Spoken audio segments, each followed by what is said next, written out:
Donc, pour continuer à ce qu'on expliquait tout à l'heure pour l'étoile de David et comment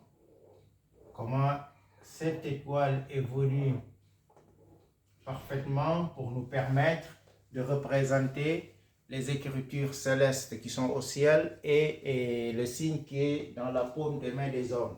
Donc, on a expliqué que le Ahad est représenté par le La ilaha illallah. Le Muhammad est représenté par Muhammad Nourullahi et il y a le Bismillahi Rahmani Rahim. Mais ça, c'est le premier triangle, le triangle qui part du haut vers le bas. Mais l'étoile de David est composée de deux triangles qui s'entrecroisent. Donc, le triangle du bas, c'est la lumière qui descend des cieux. Bon, franchement, je m'excuse, mais j'explique l'étoile. J'essaie d'être équidistant avec vous et je n'essaie pas de vous bousculer, de vous heurter parce que là, on est sur d'autres thèmes.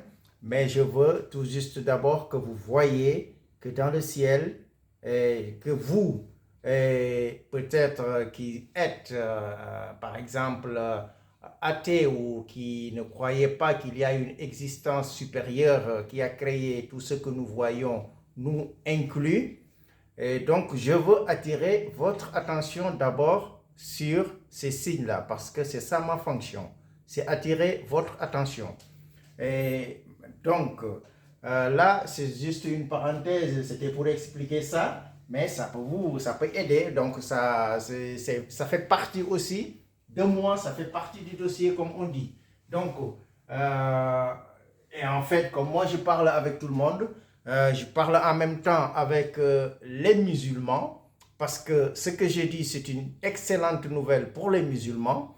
Et bien que dans mon discours, moi, je m'abstiens le plus possible de ne pas vous parler en tant que musulman convaincu, mais je vous parle comme un indépendant, je vous parle depuis un terrain neutre pour ne pas vous bousculer.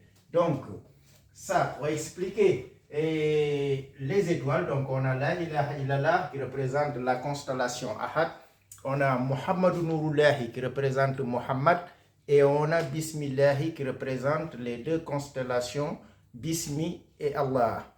Et en bas, si vous regardez, parce que il y a la lumière d'Allah qui est Ahad ou la ilaha illallah ou Nourullahi, il y a les prophètes et il y a la prophétie. Et en bas, on a Iman et Ihsan, c'est des mots arabes. Et normalement, la foi n'est jamais complète s'il n'est pas accompagné de Ihsan. Donc, c'est la base fondamentale sur laquelle, c'est la ligne de départ sur laquelle les hommes doivent évoluer. Et cette ligne, ce qui leur permet de gravir les voies d'ascension ou les stations d'ascension vers la lumière de Dieu, de Dios ou d'Allah, ce qui leur permet ça, les instruments, les deux instruments, à partir du fait qu'on est assis, à partir du fait qu'on évolue sur la ligne Ihsan et Iman, on a besoin en même temps d'un côté du travail et de l'autre côté, on a besoin de l'esprit.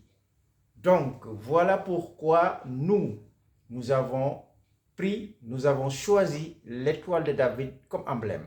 Parce que ça vient comme gant dans la main pour ce que nous voudrions faire, pour la représentation qu'on voulait faire des constellations célestes et en même temps pour manifester cette synchronisation entre le ciel et la terre, entre Dieu et les hommes.